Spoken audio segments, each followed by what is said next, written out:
Spooky, scary bedtime stories make creeps in the night. Silly stories told by you, send them in tonight. Spooky, scary bedtime stories, tiptoes in the night. You'll laugh and cry or jump for joy when you hear these frights. Spooky, scary bedtime stories, creepers in the night. Told by you, Alice? send them Alice! into the song is just a banger. Hi neighbors, welcome to What's with the Neighbors, spooky, scary bedtime stories. That is Alice. And that is Charlotte. We are your hosts for this year's Halloween episode, Spooky Scary Bedtime Stories. I'm so excited to hear all the stories from our mom's listener kids. Before we start, Charlotte, I have a question for you. If it's anything like your mom's questions, I am not ready. Oh, trust me, it's good. Would you rather be a ghost and haunt your gymnastics class or be Natalie's pet spider? I would rather haunt my whole class. Good choice. Okay, well, I have a question for you now. Would you rather be a haunted doll stuck in a museum, or would you rather be a werewolf lurking in the woods? I'd rather be a werewolf lurking in the woods because then I could go all woo and kill people. I mean, both are creepy, but good choice. Alrighty, are you ready for our first story? It's from Emily. And let me tell ya, it makes me want to second guess going to summer camp. They say if you camp near Black Pine Lake, you can still hear the girl who went missing there years ago. Nobody remembers her name, just that she was about your age and that she loved to play a game called 3 Knocks. It started as a dare. Her friends told her to sneak out of the cabin at midnight, walk down to the lake, and knock 3 times on the old wooden dock. Then she was supposed to listen. If she was brave enough, she'd hear the water knock back. She laughed, said ghosts weren't real, and went down alone. The others waited. They heard 1, 2, 3 knocks, and then 3 knocks back. But the girl never came home. Searchers found her flashlight floating near the dock, still on no footprints leading away. Only strange wet handprints, small like a child's, crawling up the dock. Now every few summers, campers say they hear those knocks after midnight. Some say it's the wind, others say it will knock you down 3 times yourself. You'll hear her whisper your name, begging, "Let's play again." So if you ever find yourself camping by Black Pine Lake and your friends dare you to knock, maybe don't. Because sometimes when something knocks back, it's not looking for a friend, it's looking for someone new. Ew, I can't with the wet hands prints. Yeah, and the knocking makes my skin crawl. We have another story from a friend named Scarecrow. Let's hear, friend. I'm Scarecrow from Florida, and I'm going to do a reading from Scary Stories to Tell in the Dark by Alvin Shorts. This one is called May I Carry Your Basket. Sam Lewis spent the evening playing chess at his friend's house. It was about midnight when they finally finished their game, and he started home. Outside, it was icy cold and as quiet as a grave. As he came around a turn in the road, he was surprised to see a woman walking ahead of him. She was carrying a basket covered with a white cloth. When he caught up to her, he looked to see what it was. But she was so bundled up against the cold, it was hard to see her face. "Good evening," Sam said. "What brings you out so late?" But she didn't answer. Then he said, "May I carry your basket?" She handed it to him. From under the cloth, a small voice said, "That's very nice of you." And that was followed by wild laughter. Ha ha ha ha! Sam was so startled that he dropped the basket and out rolled a woman's head. He looked at the head and he started home. "It's her head!" he cried. And he started to run, and the woman and her head began to chase him. Soon, the head caught up to him. It bounded into the air and sunk its teeth into his left leg. Sam screamed with pain and ran faster. but the woman and her head stayed right behind. Soon, the head leaped into the air again and bit into his other leg. Then, they were gone.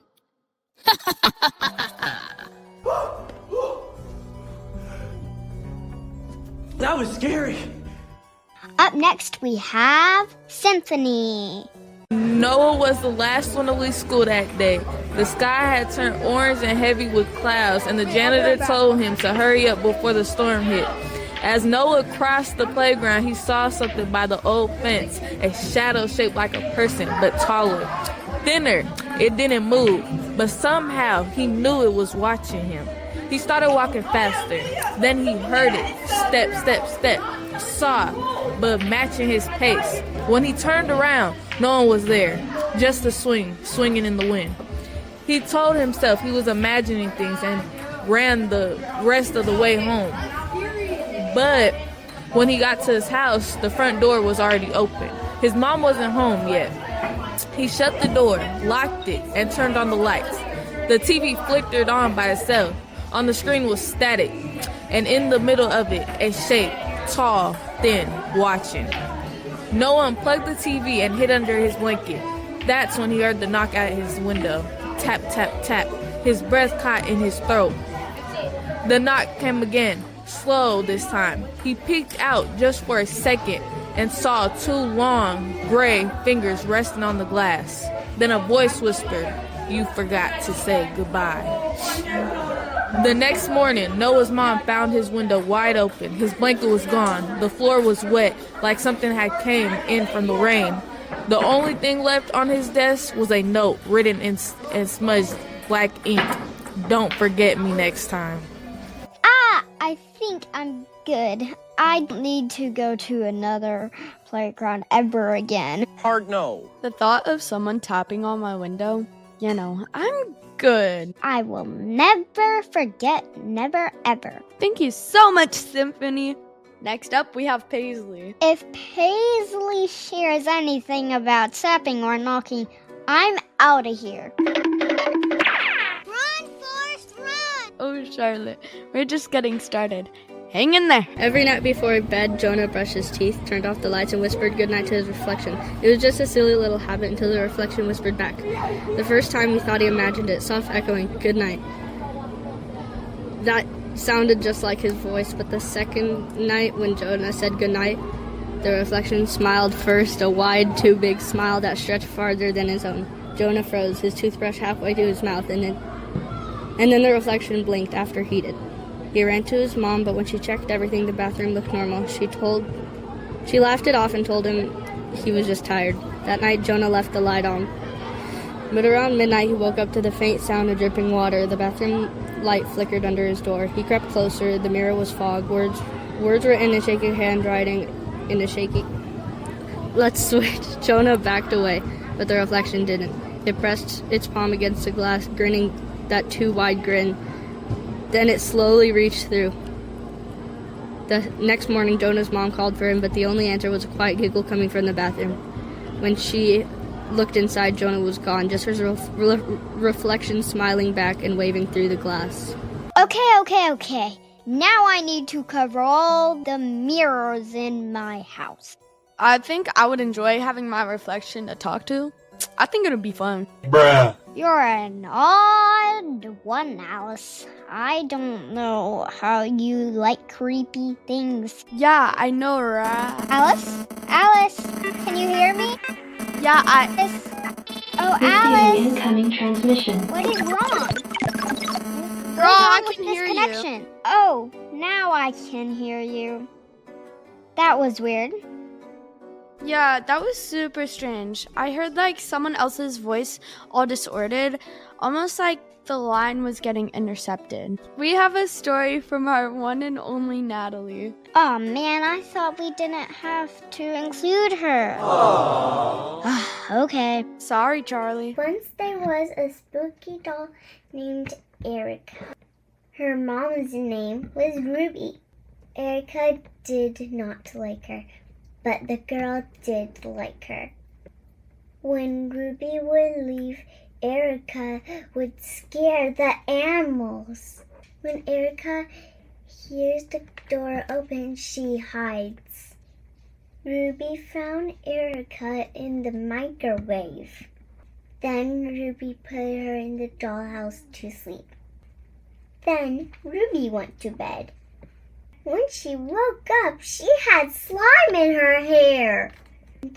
At the end of the bed, it was Erica with the slime. Okay, Natalie, that was actually pretty good. Charlotte, you there? I can't hear you again. Charlotte? Hello? Hello? Hello? Hello? What is going on? Receiving incoming transmission. I did it. I finally take over the podcast.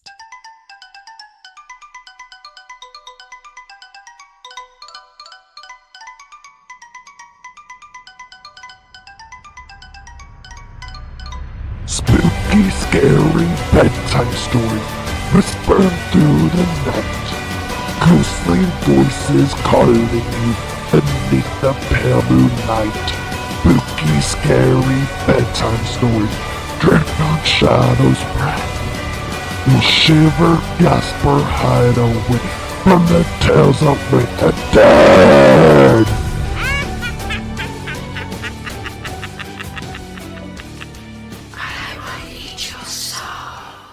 Hi, neighbors. Welcome to my podcast. Spooky, scary, haunted stories. Hey, I have a joke for ya. What candy does vampires like? Suckers!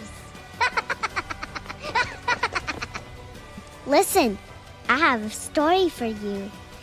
Last night, I found red drops on my floor.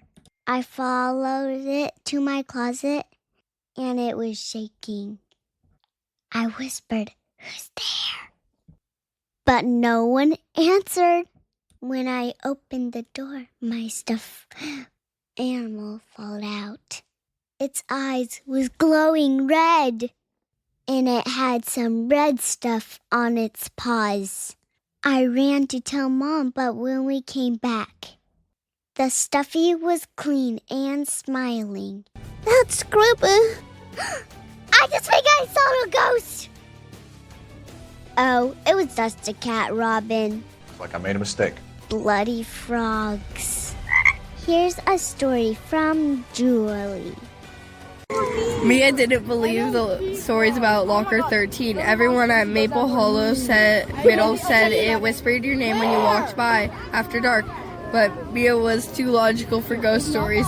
Until the night she stayed late for art club, the halls were empty, the lights flickering, and when she passed the locker, she heard a soft Mia. She froze, her heart pounded so hard she thought it might rattle the door.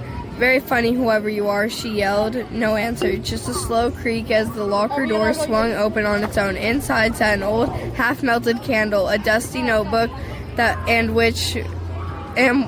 was that sandwich. Me squinted. The sandwich looked fresh. When the notebook slammed shut by itself and a puff of glittery dust whooshed out, swirling into the air like smoke, out popped a tiny ghost wearing a crooked backpack. Finally, someone opened the locker. He squeaked. I've been stuck since 1997. I missed like so many math tests. Mia blinked. You're a ghost student. The ghost nodded proudly. Name's Trevor. I was haunting the vending machines, but then I got grounded. Mia laughed so hard she forgot to be scared. You're terrible at haunting, she said. Trevor grinned. I know. But I'm a great study buddy. Now, if you ever walk down Maple Hollow's halls at night, you might hear giggles instead of whispers. That's just Mia and Trevor sharing snacks and haunting detention together. And if the locker ever calls your name, maybe don't ignore it. You could be making a new undead friend. Couldn't been scarier. I didn't even get scared. Here's a story from Shar. I hated in a room. The wallpaper's peeled at the corners. The floorboards creaked, and every night, just as the house went quiet, she heard it. Her parents said it was mice, but mice don't whisper your name. One night, Ellie pressed her ear to the wall. Scratching stopped. Then, clear as a bell, came out a whisper. Let me out! Her stomach dropped. She stumbled back, eyes wide, staring at the faded flower pattern. The whisper came again, soft and desperate. Please, it's dark in here! Ellie ran for her flashlight and shined it along the wall. A small, round bump pushed outward, like something pressing from the other side. Her breath caught. The bump moved, sliding along the wall, following the light. When she turned it off, silence. When she turned it on again, the bump was closer. Heart pounding, she backed towards the door before she could grab the handle. The wallpaper ripped open. A pale hand shot out, clutching a broken toy doll. The air turned icy cold, and a child's voice whispered, "You found her! You found my doll!" The next morning, Ellie's parents found her asleep on the floor, clutching the dusty doll. They patched the wall and painted over the sear. But sometimes when the house is quiet, you can hear scratch, scratch, scratch. And if you listen closely, a tiny voice whispering, "Thank you for letting me out." The end. Dolls are not even scary. Are these kids even trying? It's like I had to do all the work myself. Oh, brother, this guy stinks! I have another joke for you.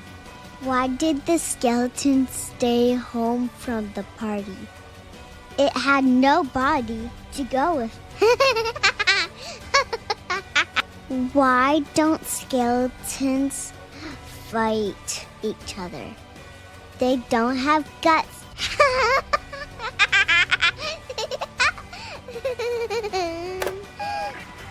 Hey, what's happening? Oh no! They're stealing it back! Receiving incoming transmission. Okay, it's been fun. Bye! Whoa, I can't believe she stole the podcast. Yeah, that was crazy. You have a crazy sister. Hopefully she did a good job. She is going to be grounded when my mom finds out, for sure. Another would you rather, Charlotte? Hit me. Would you rather wake up and have a mummy as a sister or a witch as a sister? If it's a good witch, then a witch as a sister. Now here's my story. On a dark and stormy night, there was a girl named Alana. She lives in a cave near a village. She has 3 friends that live in the village. Alana has special powers. When the moon is full, she turns into a cat. Her friends do not know she can turn into a cat. But her friends also have powers. Her first friend's name is May.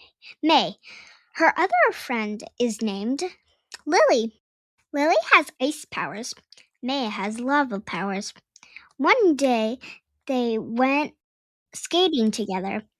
One of the friends disappeared.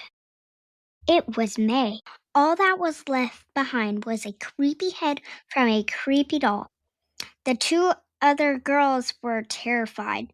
They started to look for clues. Once they were on a dirt road, they found footprints. It looks like doll footprints. So they followed them into a forest. They saw a little cottage and they heard a voice. It was an evil doll laugh. So they ran to the cottage. Lily used her ice powers to freeze the doll. And since the moon was full, Alana turned into a cat to bite the rope the girl was in. And they ran away. They all went to Alana's house and they created a spell that made the doll go into space. So they mixed all of the powers together and threw it at the doll. And she blowed up into space. Oh, sheesh. That was a scary and thrilling story, Charlotte. Thank you for telling me. I have a story for you. Every night, Tommy swore he could hear a voice whispering from under his bed. It wasn't loud. It was just a faint hiss that said his name. Tommy, it would breathe, so quiet that sometimes he thought it was the wind sneaking through his window. But when he checked, the window was always shut tight. One night, Tommy decided he'd had enough. He grabbed his flashlight, knelt down, and peeked under the bed. Nothing. It was just dust and an old sock. He sighed and climbed back under his covers. That's when he heard it again, right beside his ear this time, not under the bed. The whisper said softly. Tommy froze. His flashlight slipped from his hand and rolled to the floor, shining across his bedroom wall. In the corner of the room, his closet door was slowly creaking open, and from the darkness inside, something whispered, "I moved." The end. That was really so scary. Okay, one last one for you. Lay it on me, girl. Would you rather have Zero from Nightmare Before Christmas as a pet, or Binks from Hocus Pocus as a pet? I can't choose between the either, so I'm just gonna say both because I really like Zero. And Zero's basically a dog, and he'd play fetch with me. And I also really like Binks from Hocus Pocus because he can talk. And he's a cat. Nice choice. Thank you. Well, that's it, folks. We made it through another spooky, scary bedtime story. We hope you enjoyed it. And sorry for the small interruption. Have you checked in on the neighbors? What's with the neighbors? Charlotte and Alice out. Say hi to your cat for us. Yeah! Natalie, stop! Don't get dead. I have to burp real quick. Huh? You're good. What's with